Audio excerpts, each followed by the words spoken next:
যুদ্ধবন্ধে যুক্তরাষ্ট্রকে ১৪ দফা নতুন প্রস্তাব দিয়েছে ইরান, যেখানে ভবিষ্যতে ইরান লেবাননে হামলা না করা সহ জব্দ সম্পদ ছাড়ের শর্ত জুড়ে দেওয়া হয়েছে। প্রস্তাবনা পর্যালোচনা করার কথাও জানালেন। তাতে সম্মত না হওয়ার ইঙ্গিত দিয়েছেন মার্কিন প্রেসিডেন্ট। এদিকে যুক্তরাষ্ট্রের পক্ষে ইরানের বিরুদ্ধে সংঘাতে নামতে অস্বীকৃতি জানিয়েছে ফ্রান্স, জার্মানি। প্রিমিয়ার ওয়ারড্রোব, গুছিয়ে ফেলুন জীবনটাকে।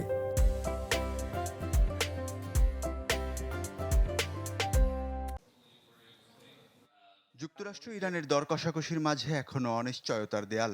ওয়াশিংটনের ৯ দফা প্রস্তাবের বিপরীতে এবার ১৪ দফার প্রস্তাবনা পেশ করেছে তেহরান।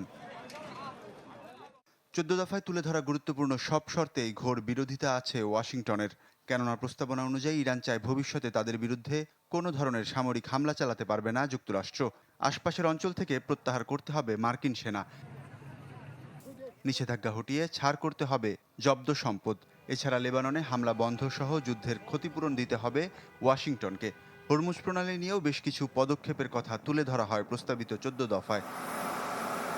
তেহরানের এই প্রস্তাবনা পর্যালোচনার কথা জানালেও এটি কোনো চুক্তিতে গড়াবে কিনা সে বিষয়ে সন্দেহ প্রকাশ করেন মার্কিন প্রেসিডেন্ট ডোনাল্ড ট্রাম্প। উল্টো ইরান দুর্ব্যবহার করলে আবারও হামলার হুমকি দিয়েছে যুক্তরাষ্ট্র।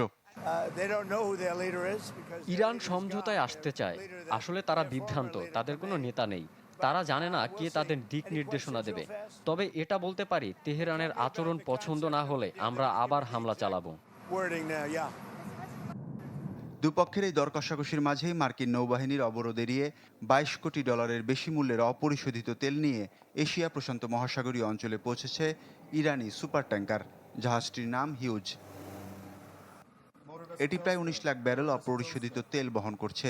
যদিও ইরানি বন্দর আর জাহাজ রুখতে মার্কিন বাহিনী জলদস্যুদের ভূমিকায় আছে বলে দাবি ট্রাম্পের।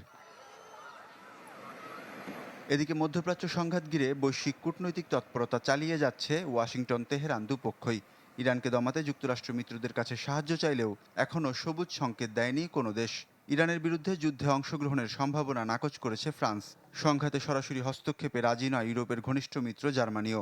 এমন অবস্থায় দেশটি থেকে কয়েক হাজার সেনা সরিয়ে নেওয়ার সিদ্ধান্ত অস্বস্তি ছড়িয়েছে ইইউ ব্লকে। ওয়ালিউল্লাহ ফারুক, চ্যানেল 24।